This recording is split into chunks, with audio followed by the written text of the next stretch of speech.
아, 네. 예.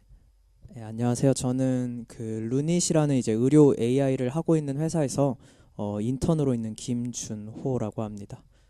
오늘 발표드릴 내용은 이제 작년 2017년 말 이제 미카이라는 의료 영상 학회가 있습니다. 그 학회에서 발표된 이제 KSD 논문과 그것의 이제 텐서플로우 구현체와 함께 이제 루나 16이라는 의료 AI 챌린지가 있는데 그게 무엇이고 이걸 하기 위해서 어떻게 해야 하는지에 대해서 튜토리얼 형식으로 발표를 하고자 합니다. 네, 일단 제 소개를 조금 더 간단하게 하자면 저는 이제 작년 2017년 2월에 대학원을 졸업을 했고 대학원에서는 주로 이제 텍스트 마이닝과 관련된 연구를 주로 했어요.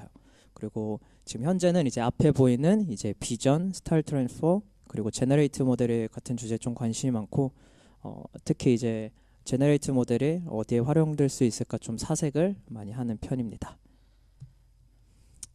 오늘 발표할 방향성은 이제 다음과 같아요. 일단 튜토리얼 형식으로 진행이 되기 때문에 쉽게 이해가 되고 또 이것을 이제 들었을 때 상상이 이제 잘 되게끔 하나하나 보여주면서 진행을 하려고 합니다. 그리고 이제 제가 이제 가장 이제 좋아하는 단어 중에 하나고 이제 무언가 이제 구현을 할 때 있어서의 이제 원칙 중에 하나인데요. 이제 본 논문의 이제 구현체 같은 경우 이제 GitHub에 공유가 되어 있고 그 구현체는 이제 최대한 쓸데없이 이제 어렵게 구현하는 건 자제를 하고 이제 라이브러리가 있으면 그 라이브러리를 바로 이제 사용하는 방향으로 구현을 했으니 이제 좀 참고를 하시기 바랍니다. 이제 본격적으로 이제 시작을 해볼게요. 목차는 이제 다음과 같아요. 루나 16에 대해서 이 루나 16이 무엇인지에 대해 설명을 하고 그리고 프리프로세싱은 어떤 식으로 진행을 하는지 그리고 데이터를 만들고 나면 어떻게 저장을 하고 어떻게 이제 텐서플로우 네트워크 안에 로드를 시킬 것인지 그리고 그 KST 논문의 그 구현체는 어떤 것이고 알고리즘을 어떤 걸 사용을 했는지에 대해서 설명을 해드리도록 할게요. 일단 루나 16 같은 경우에는요, 이제 구글에 루나 16이라고 이제 검색을 하면 맨 위에 이제 사이트 하나가 나와요. 그것을 이제 들어가시면 되는데 루나 16을 이제 간단하게 이제 설명을 하자면 이미지넷과 같은 이제 이미지 클래시피케이션 챌린지라고 보시면 돼요. 근데 다만 데이터를 사용하는 것이 이제 의료 데이터를 사용한다라고 생각을 하면 됩니다. 더 이제 들어가자면은 지금 이제 보시는 이미지가 이제 루나 16에서 사용되는 이미지예요. 즉 이제 사람의 폐를 CT 촬영한 이미지예요. 원래는 이제 3D 이미지이지만 이제 제가 이제 여러분에게 좀 더 쉽게 보여드리기 위해서 어떤 이제 한 단면으로 이제 잘라서 2D로 이제 보여드리는 거예요. 이런 식의 이미지가 있을 때 루나 16에서 하고자 하는 것은 목표는 무엇이냐면은 이런 식의 폐 CT 촬영 이미지가 있을 때 여기에 이제 노듈 지금 빨간색으로 표시되어 있는 노듈이라는 것이 있습니다. 이 노듈은 이제 결절 혹은 이제 병변 즉 이제 네거티브한 거라고 보시면 될 것 같은데요. 그러한 노듈이 어디에 있고 이제 그것을 이제 디텍션 하는 것이 바로 루나 16 챌린지의 목표라고 보시면 됩니다. 지금 보시는 이제 이미지 같은 경우에는 이미지넷들의 이제 이미지예요. 근데 보시는 것과 같이 사이즈가 굉장히 또 다양할 수가 있는데 지금 루나 16에 이제 사용되어 있는 이제 의료 데이터 같은 경우에는 이것보다 최소 300배 이상은 훨씬 더 큰 이제 라지 스케일의 데이터라고 생각을 하셔야 돼요. 그렇기 때문에 이런 식의 루나 16의 3D 데이터가 있을 경우 이것을 네트워크에 한 번에 넣을 수가 없어요. 왜냐면 이게 평균적으로 다 다르겠지만 약 이제 500 바이 500에 300 이 정도의 사이즈라고 생각을 하시면 되는데 이것을 이제 메모리에 올려버릴 수가 없거든요. 메모리가 이제 터져버리기 때문에 이것을 한 방에 올려서 네트워크에 학습을 시킬 수가 없어요. 그렇기 때문에 조금 이제 이 데이터를 트레이닝 데이터로 이용하기 위해서 조금 이제 다르게 좀 해야 되는데요. 그것이 이제 부분 잘라서 그것을 트레이닝 데이터로 이용을 합니다. 이때 이 부분을 패치라고 말을 하고 이 패치를 뜯는 방법은 이제 두 가지가 있어요. 첫 번째는 지금 보시는 것처럼 여러 가지 축, 즉 X축이나 Y축, Z축 혹은 뭐 대각선 축 같은 것들로 다양하게 잘라내는 것이죠. 지금 보시는 이제 9개 이미지 같은 경우에는 아까 언급을 했었던 노듈, 즉 결절을 중심으로 어떤 일정한 사이즈로 잘라낸 것이에요. 이것을 이제 2D 패치라고 말을 합니다. 이런 식으로 2D 패치를 잘라내서 트레이닝 데이터를 구성할 수도 있는데 최근에 이제 연구되는 이런 어떤 논문들을 보면은 학습 데이터를 구성하는 데 있어서 이런 식으로 2D 패치를 하는 것보다 지금 보시는 것처럼 원래 이제 오리지널 이미지에서 3D로 통째로 떼어내서 3D 데이터를 3D로 이제 패치로 떼어내서 트레이닝 데이터로 이용하는 것이 훨씬 더 퍼포먼스가 좋습니다. 그래서 이런 식으로 3D 데이터를 뽑고 그것을 이제 3D 컨볼루션 네트워크에 넣게 되는 것이죠. 그래서 지금까지 이제 설명한 것이 바로 이제 패치에 대한 설명이었습니다. 네. 그래서 이제 루나 16 데이터 지금 이제 뭐 루나 16이라는 것을 이제 다 보신 분은 별로 없을 것 같아요. 그래서 이제 차근차근 이제 하나하나 어떤 정보들이 있는지 이제 설명을 해 드리겠습니다. 아까 데이터 사이즈를 보게 되면은 300이면은요. 예. 그러면 한 27MB밖에 안 되는데 그 정도는 그냥 간단되는데 왜 잘 안 된다고 그러시는 거죠? 그 사이즈를 실제로 이제 넣어보게 되면은 메모리가 이제 굉장히 이제 좀 커지게 됩니다. 근데 그거를 이제 배치 사이즈만큼 이제 한 장 한 장 넣는 것보다 이제 여러 가지로 이제 배치로 이제 구성을 해서 넣게 되잖아요. 배치 사이즈는 이제 네트워크에 따라 다르겠지만 저는 이제 16장을 이제 구성을 했고요. 그 한 장 정도 뭐한 10에 8승 정도밖에 안 되는데. 근데 실제로 이제 그 데이터가 이제 약 이제 뭐 한 뭐 300바이 300에 300이라고 한다면 그 데이터를 이제 넣기에는 이제 그 한 장조차도 이제 넣을 수가 없습니다. 메모리가 이제 터져버리게 됩니다. 그래서 이 전체를 물론 올릴 수만 있다면 그게 정말 괜찮은 방법이긴 하지만은 그것이 이제 불가능하기 때문에 모든 이제 대부분의 논문들은 이런 식으로 패치를 뜯어서 학습을 진행을 하게 됩니다. 그다음에 3디멘셔널 패치를 할 때 특별하게 무슨 방법이 있습니까? 그냥 다 익소스티브하게 다 3디멘셔널 패치를 취하십니까? 이제 3D 패치를 뜯어내는 데 있어서는 그 결절의 이제 좌표 부분이 있습니다. 이제 뒤에서 언급을 할 텐데 그 좌표를 중심으로 어떤 일정 사이즈의 이미지로 X 축으로는 뭐 100 사이즈, 그리고 Y 축으로 또 100 사이즈, Z 축으로 100 사이즈 이런 식으로 인덱싱을 해서 잘라내게 됩니다. 그럼 그 작업을 사람이 해줘야 됩니까? 네, 맞습니다. 그것을 이제 사람이 이제 다 잘라내고 그것을 이제 학습 데이터로 구성을 해야 되는 거죠. 그래서 이제 루나 16에 들어가게 되면요, 이런 식의 이제 사이트가 있게 됩니다. 그래서 이제 다운로드에 들어가시면 이제 손쉽게 데이터를 받으실 수가 있어요. 그 데이터를 받게 되면은 이런 식으로 이제 10개의 압축 파일과 1개의 폴더가 있어요. 그 10개의 압축 파일은 이제 뭐냐면은 아까 말했던 이제 3D 이미지 데이터예요. 한 개는 약 6GB의 이미지가 되고 그 이미지의 형식은 일반적으로 이제 2D로 생각하시면 뭐 JPG나 PNG 같은 게 있잖아요. 메디컬 쪽에서는 이제 이미지 파일 형식이 조금 다릅니다. 이 3D에서는 어떤 것이냐면은 다이콤 같은 이제 파일도 있고 혹은 이제 여기 보시는 것처럼 MHD의 파일 형식이 있습니다. 그래서 이 루나 16의 데이터셋의 파일 형식이 이제 MHD 파일 형식이고요. 전체 이미지 데이터의 개수는 888장입니다. 굉장히 좀 트레이닝 데이터로 이용하기 좀 작죠. 그래서 그렇기 때문에 좀 패치로 뜯어내는 것도 좀 있습니다. 그리고 이 CS 파일스의 이제 폴더 안에는 무엇이 들어있냐면은 아까 이제 언급했듯이 루나 16이라는 것은 노드를, 즉 결절을 디텍션하는 것이에요. 그렇다면 최소한 우리에게 그 노드들이 어디에 있는지는 알려줘야 되잖아요. 그 노드에 대한 좌표 정보가 이제 들어 있습니다. 즉 이제 어노테이션이라는 엑셀 파일에 들어가 있고 그 결절의 개수는 총 1186개가 되게 됩니다. 이때 밑에 보시는 것처럼 이미지의 이제 아이디와 그리고 그 노드의 좌표가 어떤 것인지 X, Y, Z 코디네이트 좌표계로 있고 그리고 여기서 보시는 이제 다이아미터 같은 경우 그 결절의 크기가 어느 정도인지 즉 지름이라고 보시면 될 것 같습니다. 이때 이제 주의할 것은 여기에 이제 좌표계 같은 경우 이제 CT 촬영을 하는 것이기 때문에 이제 워드 코디네이트 이제 좌표계입니다. 그렇기 때문에 이것을 이제 그대로 이용을 할 수는 없고 이것을 이제 변환하는 과정이 필요한데 그것을 이제 뒤에 언급을 하도록 하겠습니다. 이제 여기서 이제 뭐 사용할 수 있는 코드는 이제 다음에 이제 코드를 해서 그냥 이 좌표 정보들을 읽어내는 것이죠.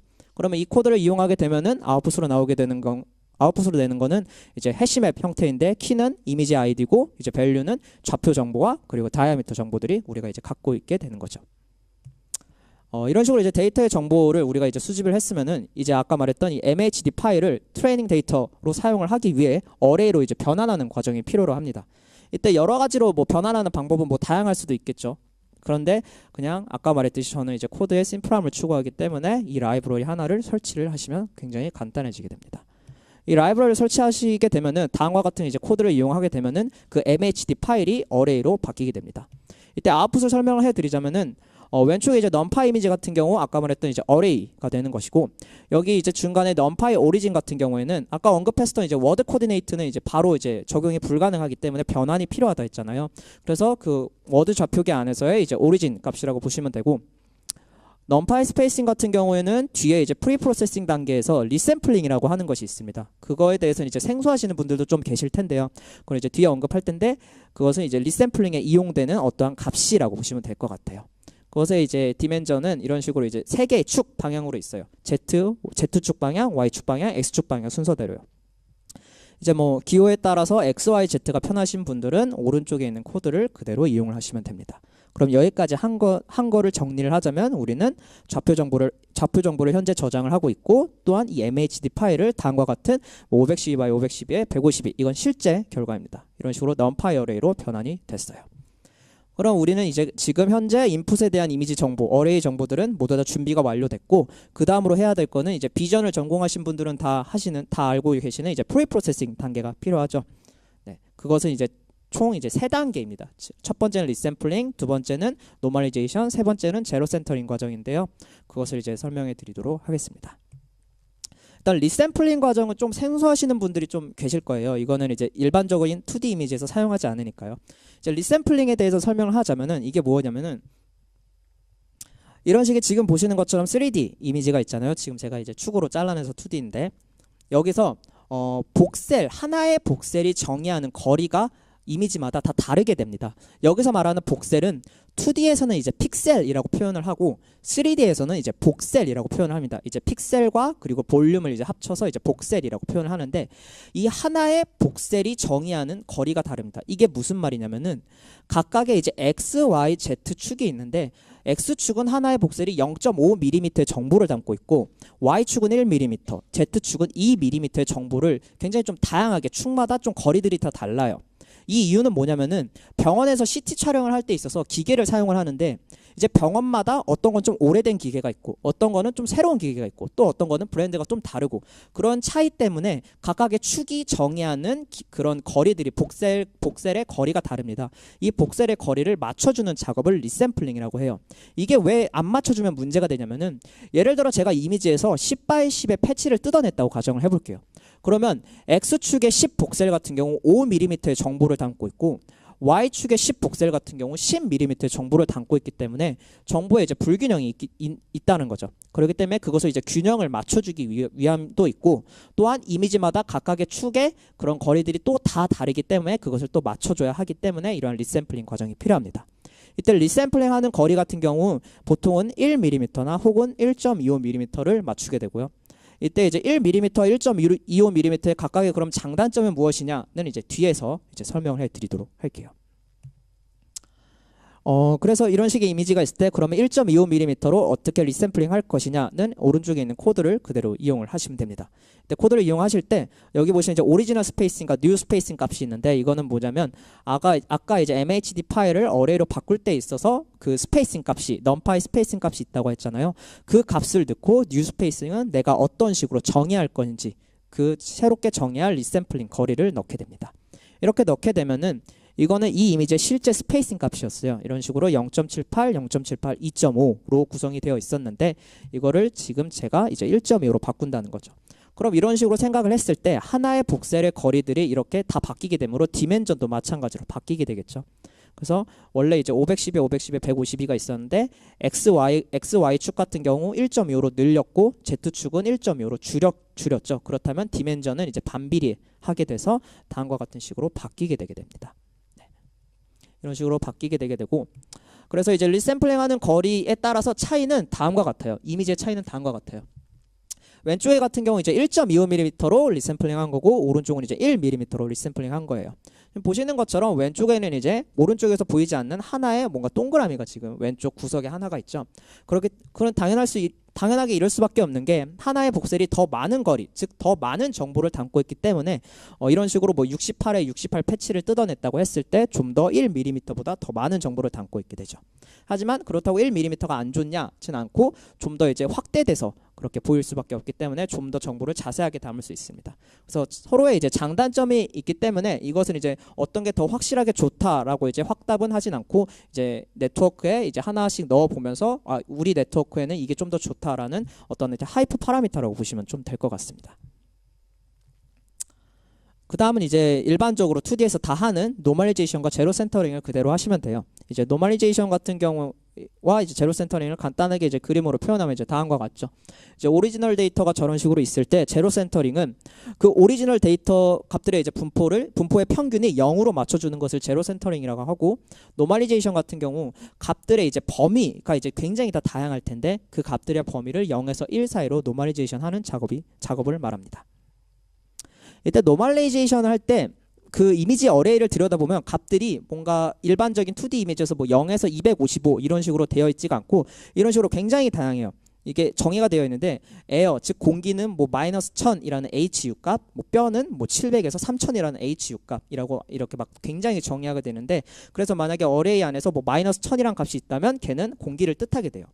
이때 HU는 뭐냐면 헌스필드 유닛이라고 이제 말을 하는데요.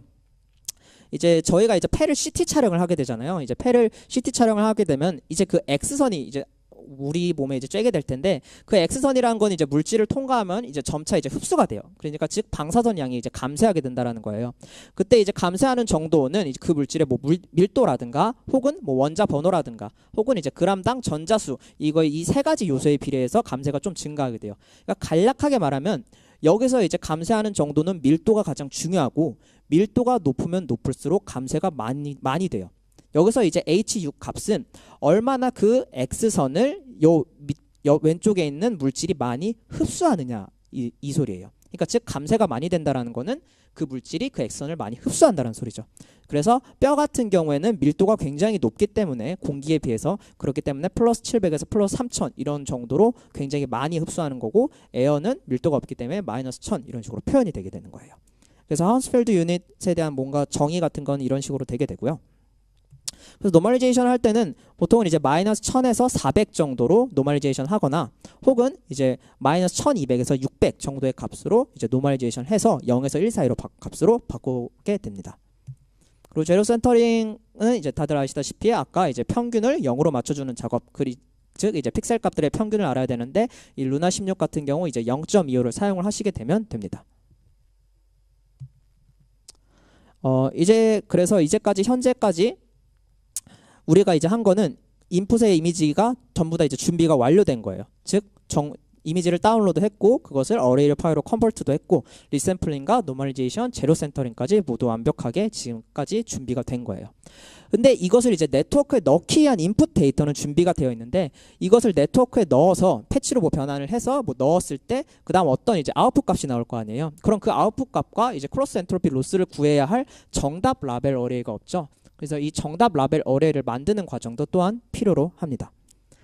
이 정답 어레이 라벨을 만드는 과정은 무슨 말이냐면은 이런 식으로 인풋 패치의 이미지가 이렇게 있을 때 얘가 노들이 어디에 있는지, 그래서 얘가 노들이 어디에 있는지, 그래서 그것과 이제 크로스 엔트로피 로스를 계산해야 할 정답 어레이가 필요하다라는 거예요. 그래서 즉 이런 식으로 결절인 부분은 1로 채우고 그 아닌 부분은 0으로 채워서 이런 식으로 뭐 밑에 있는 것처럼 표현할 수 있게 해야 한다라는 것이죠.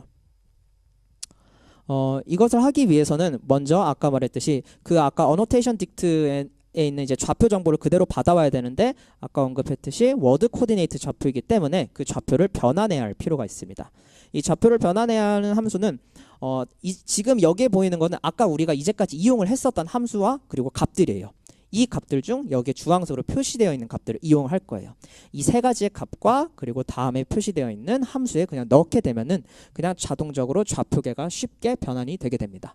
네. 그러니까 이런 식으로 만약에 원래 그 좌표 값들이 이런 식으로 되어 있었다라면 얘가 이런 식으로 깔끔하게 실제 어레이를 바로 접근할 수 있도록 이렇게 좌표가 변환이 된다는 말씀이에요.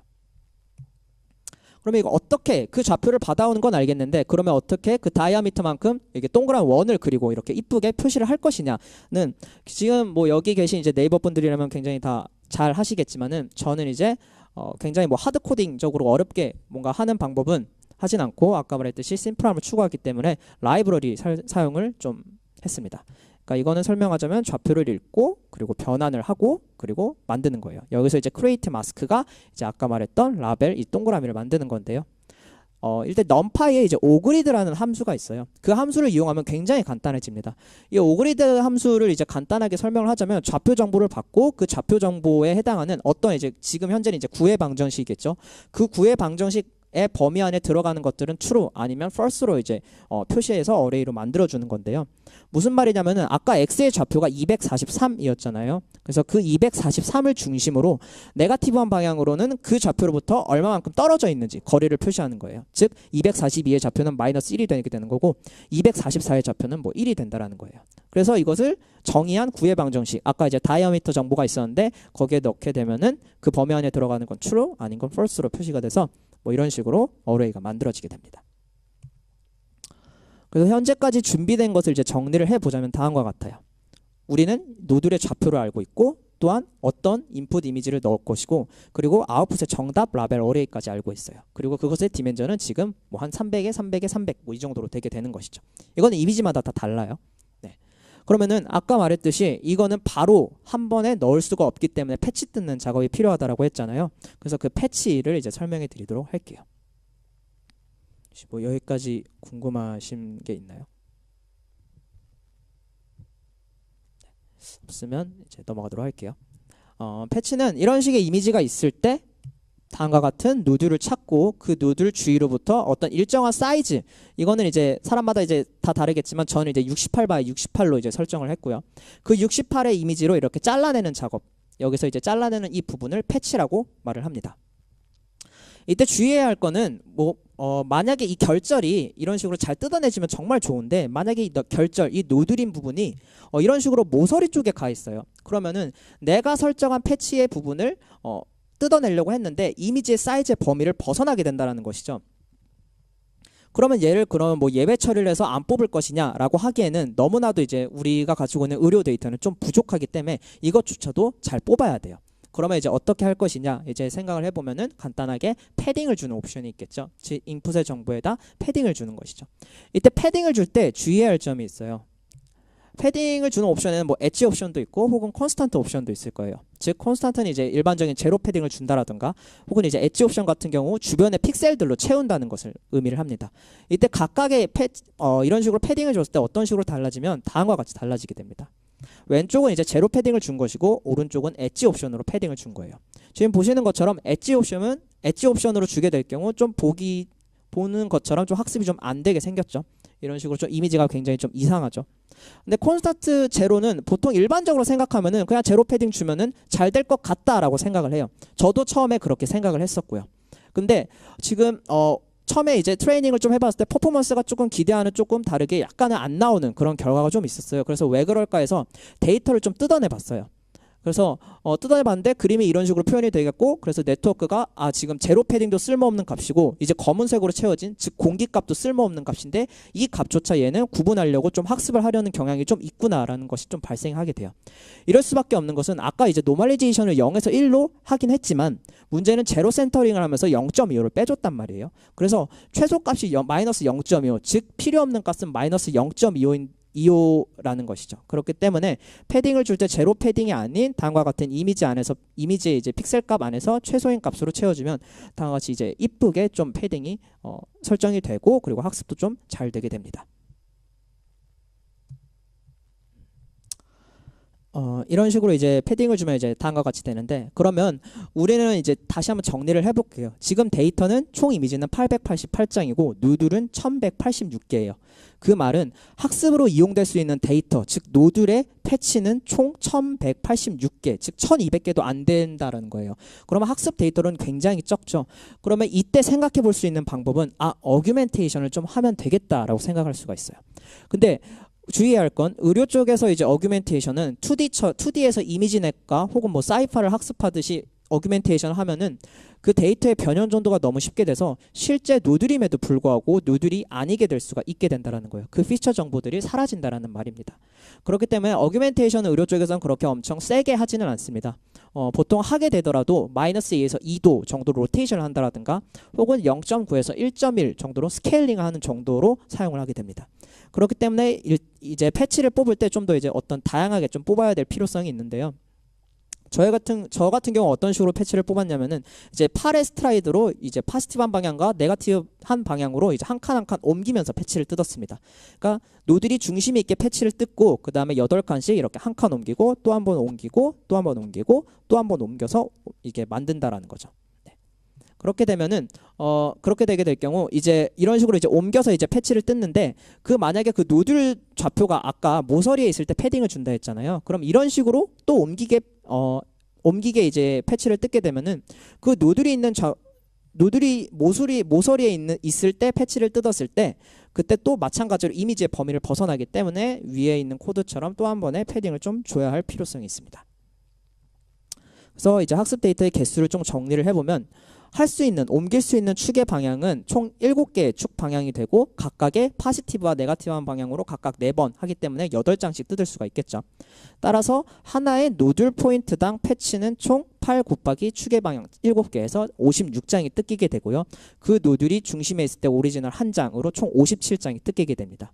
이때 그러면 네거티브한 샘플, 즉 노즐이 포함되어 있지 않은 패치는 어떤 식으로 뜯을 것이냐, 그 노즐 좌표가 아닌 곳에서 그냥 패치를 뜯으면 됩니다. 이때 보통은 이제 3배 많게 추출을 하게 됩니다.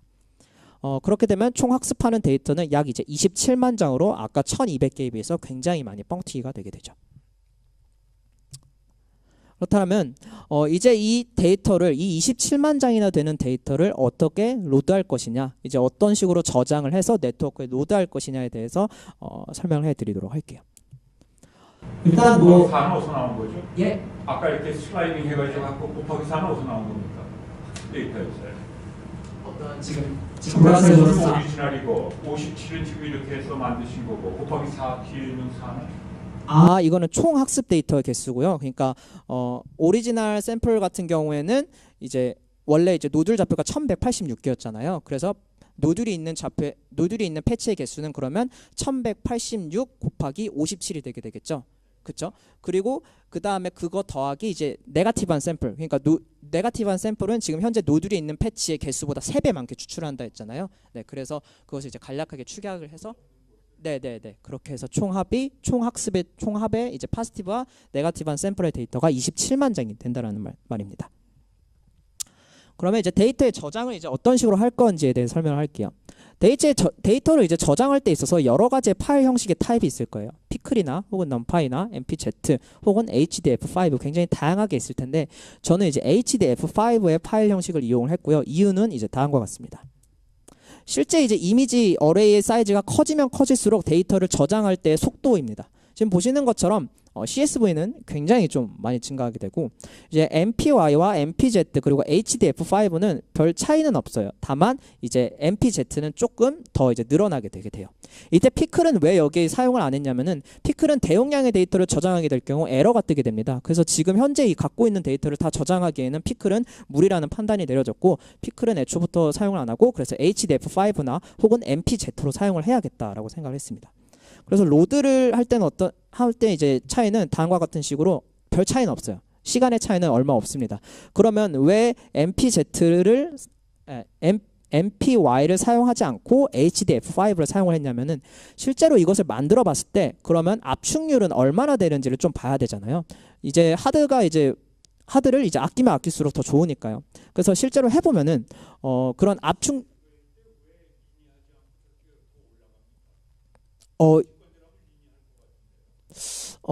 그거에 대해서는 글쎄요. 근데 해보게 되면은 저런 식으로 로드하는 타임이 저렇게 이제 어레이 사이즈가 이제 늘어나게 될 경우 저렇게 좀 표현이 되게 되는데요.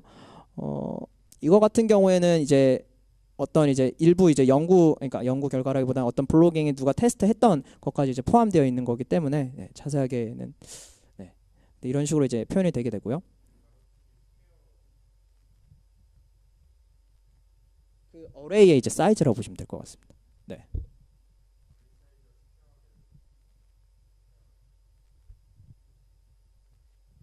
네. 네. 그렇게 되고 이제 압축률에 따라서 저는 이제 MPY나 HDF5를 선택을 했어야 됐습니다. 근데 실제로 해보면은 대용량의 데이터를 압축을 했을 때 HDF5의 파일 형식이 좀 더 압축률이 굉장히 좋았습니다. 그래서 왼쪽에 있는 표를 보면은 그래서 그렇기 때문에 저는 HDF5를 선택을 했고 이때 그러면 압축하는 파일의 형식을 어떤 걸 선택할 것이냐 그러면 이제 LZF나 Gzip 혹은 Szip 이런 것들이 있을 텐데 저는 이제 가장 이제 압축률도 좋으면서 컴프레션 타임과 이제 디컴프레션 타임이 가장 짧은 LZF 압축 파일의 형식을 이용을 했습니다. 이때 이거를 이제 데이터를 이제 다 저장할 때는 다음에 코드를 그냥 하면 되고요. 이 HDF5의 또 좋은 점은 첫 번째 특징 이제 좀 두 가지 특징이 있는데 첫 번째 특징은 이제 키값 지금 보시는 것처럼 노듈이라는 키로 정해주면은 거기 안에 밸류 데이터는 어떤 걸 저장할 것인지 이제 키밸류 형식으로 좀 이제 접근을 할 수 있다라고 할 수가 있고 두 번째는 또 이제 인덱스별로 데이터를 이제 불러드릴 수가 있어요. 그렇기 때문에 약간 이제 여러 가지 이제 좋은 장점들이 좀 있습니다. 이런 식으로 이제 저장을 하게 되면은 아까 이제 10개의 서브셋 파일들이 있었잖아요. 그럼 각각의 하나의 서브셋은 약 이제 25,000장의 패치들을 담게 되고 또 그 사이즈는 약 이제 20GB의 이미지가 되게 됩니다. 그럼 이제 데이터를 그럼 이제 로드를 해야 되잖아요. 근데 이제 생각을 해보면 1차원적으로 직관적으로 생각을 해보면 그냥 이 데이터를 메모리에 한 방에 다 올려놓고 텐서플로우 안에 피드 딕트로 그냥 하나씩 배치 사이즈만큼 이제 넣어주면 되겠다.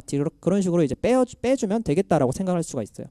근데 이 20GB의 메모리에 물론 그 크기가 굉장히 좀 여유롭다면은 넣을 수는 있어요. 근데 이건 텐서플로우를 사용하는 입장 안에서는 굉장히 좀 비효율적이면서 좀 안 좋은 거잖아요. 그렇다고 뭐 엄청 나쁘다라는 건 아니에요. 그럼 뭐 이게 메모리에 다 올라갈 수 있으면은 그걸 하면 되고 만약에 그때 이제 전에 이제 메모리에 다 올라가는 코드 역시도 이제 구현을 해 놨는데요. 그거 같은 경우 여기서 이제 설명은 하진 않고 맨 뒤에 이제 어펜딕스 안에 그 이제 파이썬의 멀티 프로세싱 이라는 이제 분산 처리를 통해서 이제 데이터를 로드하는 방식으로 이제 제가 설명을 해 놨습니다. 그것을 이제 좀 참고해 보시면 좋을 것 같고 지금 현재 제가 설명할 거는 이제 텐서플로우 안에서 인풋 파이프라인을 그러면 데이터 로드할 때 구성을 할 건데 어떻게 구성을 했느냐에 대해서 설명을 하도록 할게요. 텐서플로우의 이제 인풋 파이프라인을 보시면 이런 식의 이제 코드가 생각이 날 거예요. 이런 코디네이트나 아니면 fit4q 혹은 뭐 join, thread 뭐 굉장히 뭐 다양하게 이런 식의 생각이 날 텐데 저는 이제 맨 처음에 말했듯이 제 코드는 이제 심플함을 좀 이제 강조하기 때문에 이런 굉장히 복잡한 거를 좀 이용하는 거 말고 그냥 쉽게 다음에 라이브러리를 이용을 하시면 인풋 파이프라인이 자동으로 생성이 되게 됩니다. 무슨 말이냐면은 이것을 설치를 하신 다음에 다음과 같이 이제 임포트를 해주시고요. 다음에 코드를 이용하시면 이제 오른쪽에 있는 그림, 이제 실제 이제 텐서플로우 안에 이제 사이트에 보시면 이런 식으로 큐가 작동을 하잖아요. 데이터를 모두 다 읽어드리는 게 아니라 일정 큐 사이즈만큼 읽어드리고 그 다음에 일정 배치 사이즈만큼 DQ하는 형식이잖아요. 그래서 오른쪽에 보시는 이 그림이 다음에 이제 코드에서 작동을 하게 됩니다. 그래서 데이터셋을 로드하고 이때 여기 보시면 인자 중에 이제 인풋 트랜스폼이 있는데 이게 뭐냐면은 이제 HDF5에서 그 아까 말했듯이 이제 키밸류로 접근이 가능한데 어떤 키에 해당하는 데이터를 내가 과연 큐에 넣고 그리고 배치 사이즈만큼 DQ를 할 것인지에 대한 함수를 정의를 합니다. 이 라이브러리의 단점이 하나가 있어요. 단점이 뭐냐면은 파일 형식이 무조건 HDF5의 파일 형식이어야 한다는 거예요. 그래서 데이터의 좀 단점, 이런 식의 좀 단점이 있긴 하지만 만약에 데이터를 저장하는 데 있어서 HDF5를 사용을 한다면 다음에 라이브러리를 이용하시면은 굉장히 구현하는 데 있어서 조금 간편할 거라고 저는 생각을 합니다.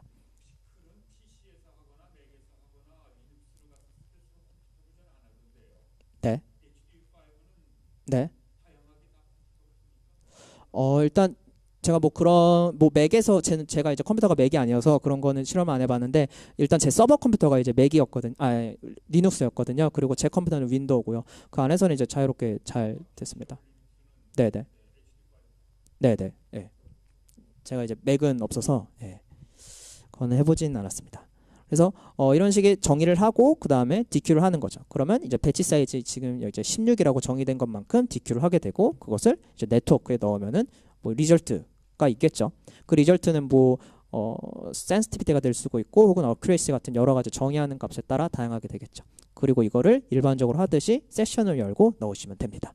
그럼 굉장히 간단하게 앞서 있었던 뭔가 fit4q라든가 그런 뭐 코디네이트 뭐 이런 것들을 어렵게 막 생각을 할 필요 없이 다음과 같이 이제 간단하게 알아서 다 해주게 됩니다.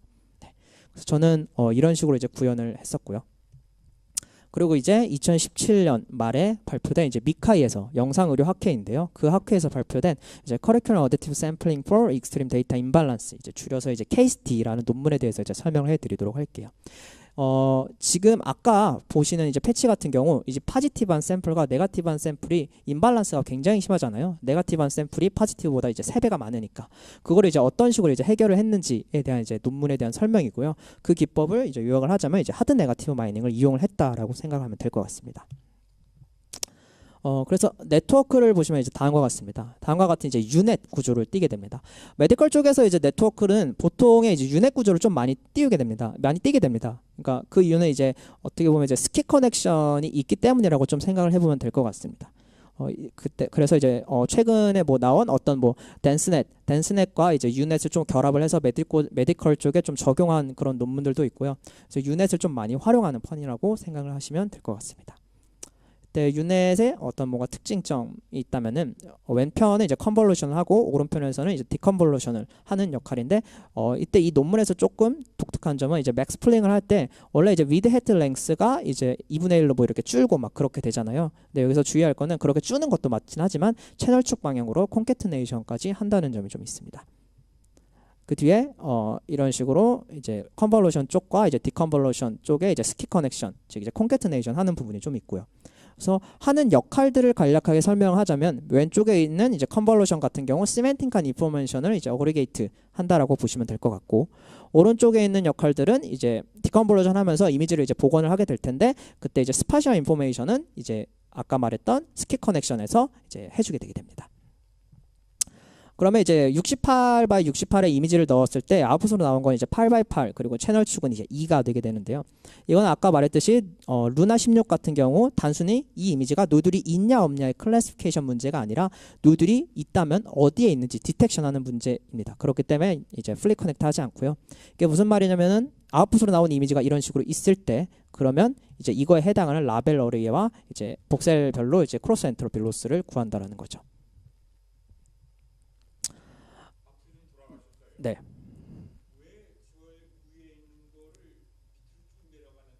네. 어떤 거 말씀하시는 거죠? 네. 네. 스키 커넥션. 네, 회색 말씀하시.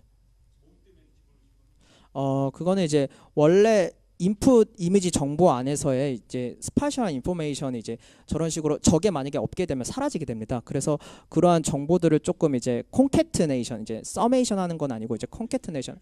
네, 네, 그런 것을 이제 리커버링 하는. 어떤 거요? 그것도 마찬가지로 이건 일반적인 이제 유넷 구조를 따르는 건데 이 각각의 이제 스키 커넥션이 모두 다 이제 스파셜 인포메이션을 리커버링 한다고 좀 보시면 될 것 같습니다. 네. 그렇게 되면은 이제 라벨 지금 이런 식으로 지금 8x8이 나왔잖아요. 근데 우리가 지금 현재 만든 라벨의 어레이 사이즈 같은 경우 68의 원래 사이즈였잖아요. 그렇기 때문에 이것과 맞춰주기 위해서 라벨을 리사이즈하는 작업이 좀 필요합니다. 이때 리사이즈를 할 때 좀 이제 중요한 그게 좀 있어요. 좀 이제 리사이즈를 할 때 일반적으로 이제 2D 이미지에서 리사이즈 하는 어떤 SCI 파이에서 이용을 할 수도 있겠죠. 다음과 같이 이제 이용을 할 수도 있는데 이 방법을 저도 처음에 이것을 이용을 했는데 문제점이 있어요. 어떤 문제가 있냐면은 아까 1인 부분이 노들이라고 했는데 그 노들이 사라지는 현상이 있습니다. 그렇기 때문에 왜냐면 이게 어레이를 리사이즈 하는 데 있어서 굉장히 68에서 8로 과감하게 좀 많이 리사이즈를 하다 보니까 그 일이 좀 사라지는 현상이 있어서 이런 식으로 리사이즈를 하진 않고 이제 다른 이제 맥스 플링을 좀 이제 생각을 했습니다. 즉 이렇게 되게 될 경우 라벨의 어레이가 1은 절대 이제 사라지지 않게 되기 때문에 이런 식으로 맥스 플링을 해서 라벨을 리사이즈 한 다음에 이제 정답 라벨이라고 생각을 하고 비교를 하게 됩니다. 이때 이 방법에도 물론 단점은 있는데 어떠한 단점이 있냐면은 1이 항상 이제 살아남게 되기 때문에 이미지가 약간의 왜곡되는 경우도 물론 발생을 하게 됩니다. 그래서 유넷 구조를 이런 식으로 따르게 되게 될 경우 라벨을 리사이즈 하는 데 있어서 어떤 이제 리세티브 필드를 좀 이제 구해서 센터 크로핑을 한 뒤에 예를 들어 방금의 이제 유넷 구조 같은 경우에는 이제 실제 68에서 어떤 30x 30으로 좀 이제 그 센터 크로핑을 하고 리사이즈를 해서 좀 이제 정답 라벨이라고 생각해서 계산해 볼 수도 있습니다. 이제 이 논문의 이제 알고리즘에 대해서 이제 설명을 하도록 하겠습니다. 이 논문의 이제 알고리즘 같은 경우 이제 아까 말했듯이 이제 하드 네거티브 마이닝 기법을 이용을 하는데요. 이제 설명을 하자면 이제 하드 네거티브 마이닝은 데이터 임밸런스가 좀 많이 컸을 때 전체 데이터를 랜덤하게 다 모두 다 이제 학습을 진행하는 것이 아니라 포지티브한 샘플들은 모두 학습을 하되 네거티브 샘플 중에서는 어떤 이제 컨피던스 스코어, 즉 이제 뭐 로스가 가장 큰 애들 몇몇만 뽑아가지고 이제 학습을 진행하는 기법을 이제 하드 네거티브 마이닝이라고 좀 합니다. 그래서 이 논문에서 이제 probability, 어떤 특정한 probability를 두게 됩니다. 이 probability를 두고 배치를 뽑아내는 곳이 좀 다른데요. 어떤 특정한 probability가 있을 때 어떨 때는 노들 패치 제너레이터라는 GN에서 뽑고요. 어떨 때는 랜덤 패치 제너레이터라는 GR에서 뽑게 됩니다.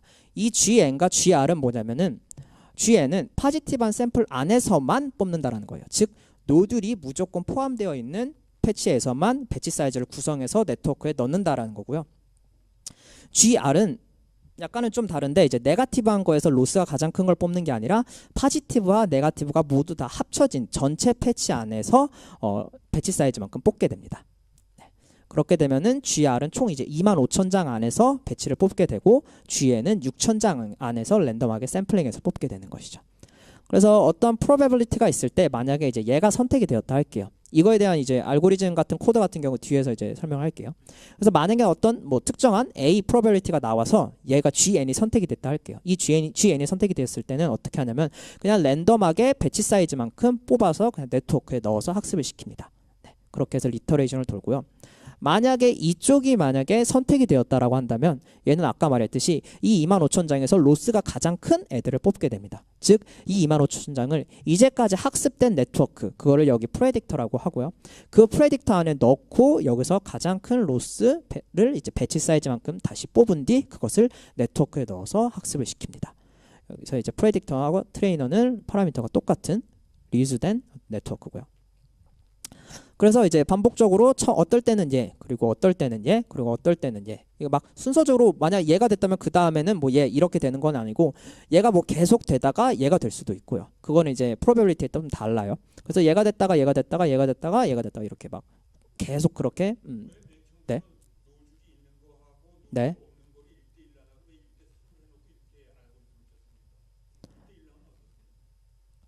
어떤 뭐 패치를 뽑을 때 있어서 네거티브를 네. 네. 예, 예. 그렇게 되기에는 지금 이제 라벨 어레이 사이즈가 굉장히 컸잖아요. 그렇죠? 그 원래 라벨 어레이 사이즈가 굉장히 큰데 처음에 이제 노들 어레이는 노들의 좌표는 이제 1186개이기 때문에 굉장히 또 적게 되고요. 그리고 그것만큼의 그거에 그 노들이 있는 거에 비해서 굉장히 이제 백그라운드, 즉 이제 노들이 아닌 곳을 이제 백그라운드라고 말하면 그 백그라운드의 사이즈가 굉장히 큽니다. 근데 거기를 이제 노들에 있는 것만큼 1대1로 뽑게 되면은 학습이 필요한 백그라운드임에도 불구하고 거기가 이제 안 뽑힐 수가 있을 수도 있다라는 거죠. 네, 네, 그렇게 할 수. 근데 약간의 뭔가 좀 혼돈이 있을 수가 있는데 지금 이 논문 같은 경우 이제 제가 이제 제안했던 논문은 아니고 이 논문 같은 경우 이제 2017년 이제 미카이라는 학회에서 이제 발표된 논문인데 제가 그것을 이제 이 의료 AI를 발표를 하면서 그 논문에 구현체가 없어요. 이제 구글 안에서. 그래서 그걸 이제 구현을 리프로듀스를 좀 하고 이제 설명을 하는 방향입니다. 네.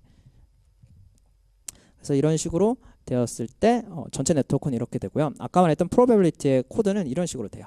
즉 여기 보시면 이제 P는 유니폼 이제 0에서 1 사이로 유니폼한 디스트리뷰션 안에서 probability를 뽑는데 이 P가 저쪽 이제 파란색의 PROB라고 보시면 돼요. 그래서 처음에 PX는 이제 1.0 100%, 즉 처음에는 무조건 노들이 있는 곳에서 랜덤하게 패치를 뽑습니다.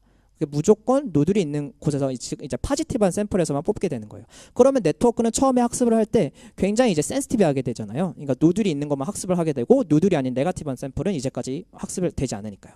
그런 식으로 학습이 되다가 그리고 이제 이 PX 같은 경우에는 어떻게 줄이냐면은 이터레이션이 모두 다 이제 다 끝나갈 때쯤에 이 PX는 모두 점점 이제 0으로 수렴하게끔 어떤 특정한 컨스턴트를 이제 곱합니다.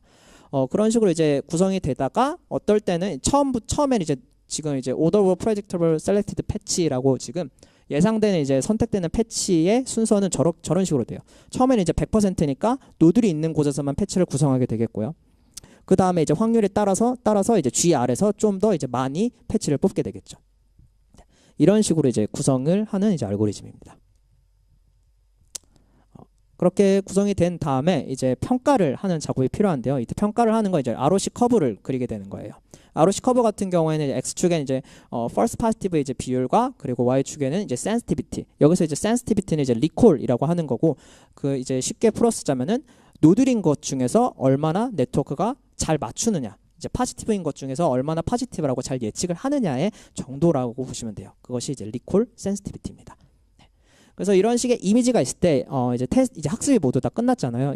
이 이미지를 이제 네트워크에 넣어야 되는데 통으로 넣을 수가 없으니까 마찬가지로 부분 잘라서 이제 그것을 이제 아웃풋으로 나오면 그걸 이제 하나하나 다 합친 다음에 머지를 한 다음에 원래 인풋 라벨 어레이하고 이제 비교를 하는 작업이 필요로 해요. 그렇기 때문에 여기는 조금 뭐 이제 복잡할 수가 있어요. 아까는 이제 랜덤하게 노드 좌표를 받아서 거기서부터 이제 패치를 뽑았는데 얘는 순서대로 정말 인덱스별로 접근을 해서 뽑은 다음에 머지를 시켰을 때 원래 인풋 어레이하고 같아지게 대하기 때문이죠. 그래서 이런 식으로 패치를 뜯고 네트워크에 넣고 아웃풋으로 나오고 또 계속해서 이런 식으로 패치를 뜯습니다. 그러면 아웃풋의 어레이 이미지는 다음과 같이 될 수가 있어요. 이때는 그러면 어떤 식으로 패치를 뜯고 머지를 시킬 거냐는 이제 라이브러리 하나를 사용을 하시면 됩니다. 이 라이브러리는 이제 SK 이미지라는 곳에 있는 이제 BOS 블록을 이용하시면 굉장히 간단하게 표현할 수가 있습니다. 이때 바로 이제 비교를 하는 건 아니고 그 다음에 이런 식의 이미지가 있을 때 그 아까 처음에 이제 CSV 파일스라는 폴더 안에 그 어노테이션 정보뿐만 아니라 exclude CSV라는 것이 있어요. 이거는 이제 35,192개의 좌표 정보인데요. 이거는 뭐냐면 평가를 진행할 때 있어서 이 좌표에 해당하는 부분은 평가에 반영하지 말라, 제외하라라는 그런 표시입니다. 그래서 루나 16을 만약에 하시게 된다면 이런 것까지 모두 이제 고려를 하셔야 돼요. 그래서 exclude 안에서 좌표를 받게 되면 이제 주황색이 그 exclude 좌표인데요. 거기 안에는 마찬가지로 이제 다이아미터 정보들이 있겠죠. 그래서 그 다이아미터만큼 원을 그리고 그 부분을 이제 제외한다라는 거죠.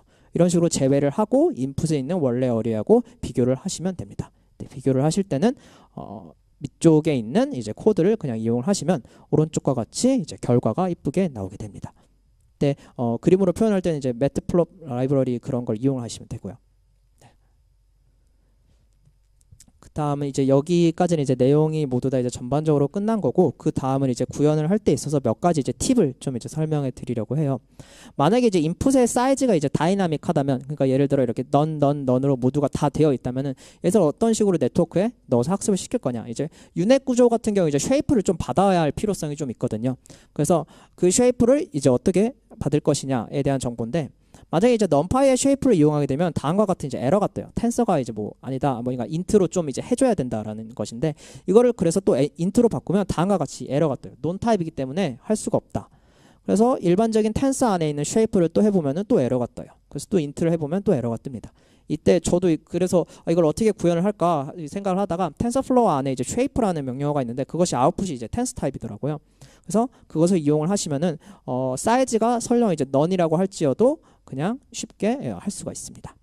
그리고 이거는 지금 현재까지 아직 1.5 버전에서는 잘 모르겠는데 1.4 버전까지에서 에러가 있어요. 이런 식으로 넌 타입을 주게 될 경우 지금 이제 디컨볼루션 이제 하게 했잖아요. 이제 텐서플로우 안에 이제 컨볼루션 3D 트랜스포즈를 사용하게 될 경우 바이어스 값을 false로 주셔야 됩니다. 이게 만약에 true로 주게 될 경우 이제 사이즈가 넌이기 때문에 뭐 에러가 뜨는 이런 식의 발생이 되는데 아직까지 그러니까 1.4 버전까지는 고쳐지지 않고 있습니다. 이거는 이제 텐서플로우 안에 이슈 사항에도 이제 나온 사항이고요. 그 다음에 만약에 이제 디버그를 편하게 하시려면은 이제 IPDB라는 라이브러리를 설치하시면 굉장히 좀 간단합니다.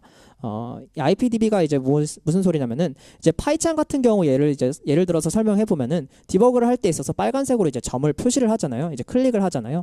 근데 그렇게 하시 마시고 그냥 코드 안에서 위쪽에 보시는 코드 한 줄을 이제 쓰시면 됩니다. 써서 이제 실행하면은 뭐 다음과 같이 이런 식의 화면이 뜨게 되는데요. 이 안에서 내 데이터를 이제 그냥 EX 마스크라는 어떤 데이터 타입을 클릭하면 이런 식으로 데이터를 좀 볼 수가 있어요. 그래서 저는 이거를 이제 리프로듀스 하는 데 있어서 조금 이제 퍼포먼스가 좀 안 나올 때도 있었거든요. 근데 그럴 때는 네트워크의 문제라기보다는 조금 이제 데이터가 문제인 경우가 굉장히 많아요. 그래서 데이터를 좀 엔지니어링을 좀 잘하는 필요성이 조금 있습니다.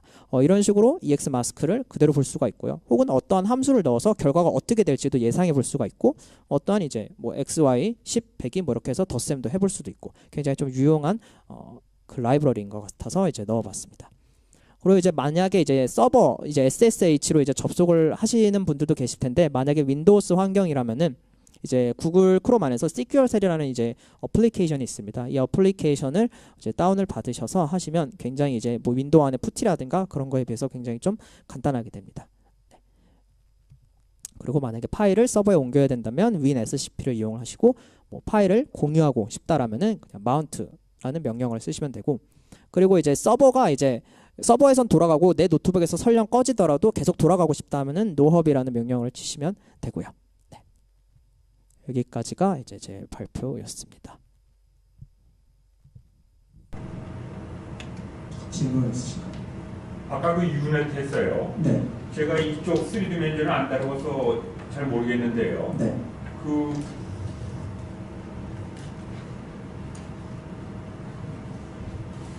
네, 그 직관적으로 보면 제일 위가 64의 3이고요. 네. 그 밑으로 내려오게 되게 되면 조그매져 있고요. 그 다음에 하나는 8의 3으로 되어 있는데 그거를 갖다 놓게 되면 왜 그 스페셜 정보가 유지됩니까? 그 직관적으로 이해를 못했는데. 그러니까 위에 놔둔 거하고 밑으로 이렇게 해서 올라가는 건데 그 위에 놔둔 거가 왜 그냥 나이들이 생각하게 되면 그냥 캐스케이딩만 지치할 것 같은데요. 네. 왜 위에다가 저렇게 레지듀얼레처럼 집어넣는지 그게 직관적으로 제가 설계하는데 그렇게 그걸 안 집어넣을 것 같거든요. 왜 집어넣습니까? 그리고 어떻게 해서 생각해서 들어간 겁니까?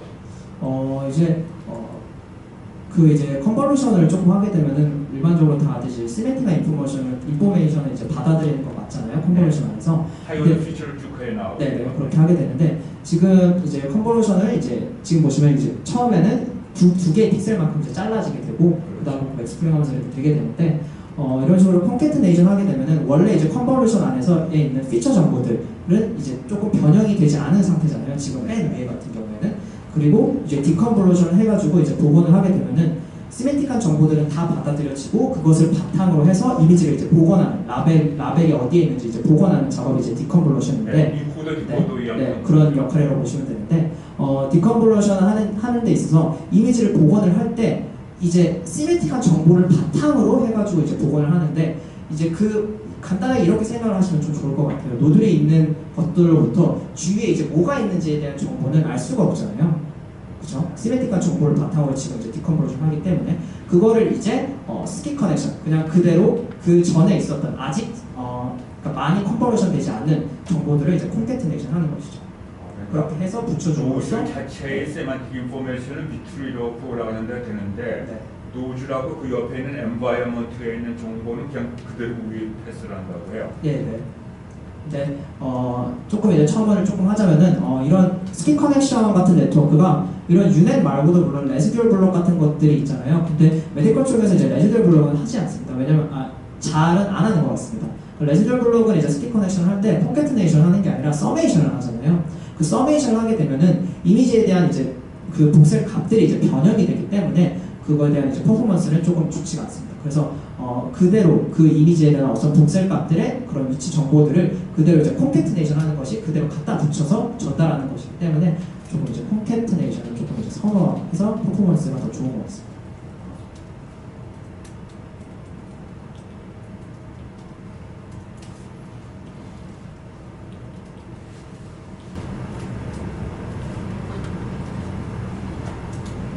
근데 그 노즐 디텍션 할 때 2D 이미지 받아다가 네. 일반적인 그 이미지 처리할 때 오브젝트 디텍션 같은 것을 적용을 할 수도 있을 것 같은데 그렇게는 잘 안 하나요? 그런 시도가 있어요. 2D 이미지를 가지고 아예 하는 것이요? 네. 2D 이미지로도 하는 지금 말씀해 주시는 거는 제가 이제 본 적은 없는데 아마 했을 시도라고 생각을 하는데 그런 지금 2D로 패치를 뜯어내는 것보다 아예 이제 3D로 패치를 구성을 해서 하는 게 훨씬 더 이제 퍼포먼스가 더 좋습니다. 직관적으로 왜 그렇습니까? 생각을 해보면 이제 어쨌든 2D 같은 경우 어쨌든 하나의 이제 단면을 가지고 얘가 어디에 있는지를 이제 예측을 해야 되는데 3D로 이제 잘라내게 되면은 어쨌든 전체 이미지를 이제 보는 것이기 때문에 전체 그 3D 원래 내가 예측해야 할 거는 3D 이미지인데 그 부분을 잘라내는 게 훨씬 더 이제 좋지 않을까 저는 생각하는데 2D로 잘라내게 되면 원래 인풋 이미지와는 좀 다르잖아요. 컴포넌트로 본다고 그러면은 2D로 하나, 3D로 하나예요. 레이저 엑시스 찾고 그다음에 마이너 엑시스 찾는 거랑 큰 차이가 없을 것 같거든요. 네.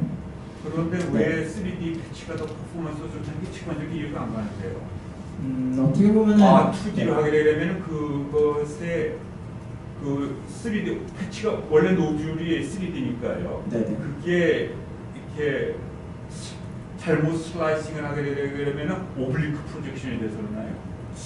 이게 어떻게 보면 이제 2D 패치로 이제 잘라내게 될 경우 다양한 축의 방향으로 이제 조금 잘라내니까 좀 이제 뭔가 어그멘테이션 하는 역할도 분명히 있을 거라고 저는 생각을 해요. 근데 실제로 2D 패치로 잘라냈을 때 퍼포먼스 가장 좋은 것과 그냥 일반적으로 윤회 구조를 갖다 주고 3D 패치로 해서 잘라내서 하는 것이 그냥 실험적으로 했을 때 좀 더 이제 퍼포먼스가 좋았기 때문에 요새는 아마 이제 3D로 구성하는 것을 더 선호하는 것 같습니다. 네, 정확하게 이론적으로 뭔가 3D 패치가 더 좋은 이유는 잘 확실하게는 아직 모르겠습니다.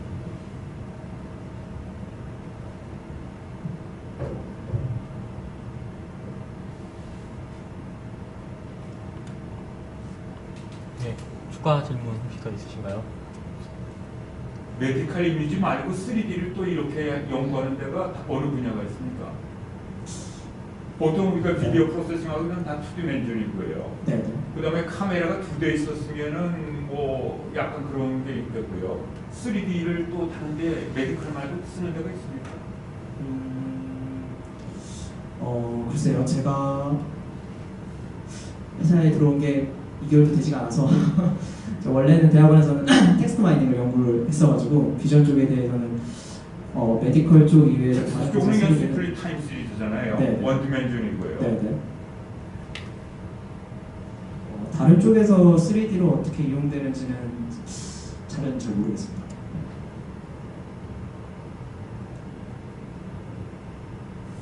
텍스트 쪽 프로세싱 할 때도 이러한 스킵하는 아키텍처를 쓴 데가 있습니까? 이거는 3D에 독특한 겁니까? 혹은 텍스트에도 이런 걸 써보셨습니까? 텍스트에서는 이제 써본 적은 없고 그리고 또 이제 유넷을 텍스트 쪽에 적용해본 연구는 본 적은 없습니다. 그러니까 제가 아는 한에서는. 근데 이 유넷 구조는 이제 독특하게 보통 이제 논문들마다 보면은 메디컬 쪽에서 좀 특화된 네트워크라고 이제 다들 이제 설명을 하거든요.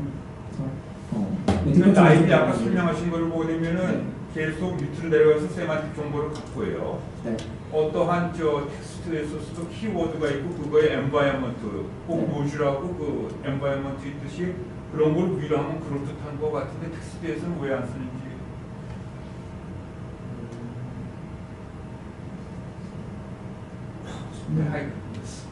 굳이 이것을 이용할 필요성이 없다고 생각이 되는 게 굳이 그런 쪽으로 할 바에는 차라리 RNN 별을 더 쓰는 게 훨씬 더 이제 퍼포먼스가 더 낫지 않을까. 그건 아키텍처가 게이트랑 완전히 다른 거잖아요. 네.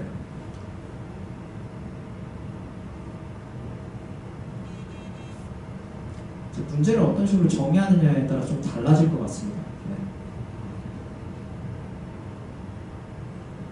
네, 더 추가 질문 없으시면 이상으로 마치도록 하겠습니다. 수고 많으셨습니다.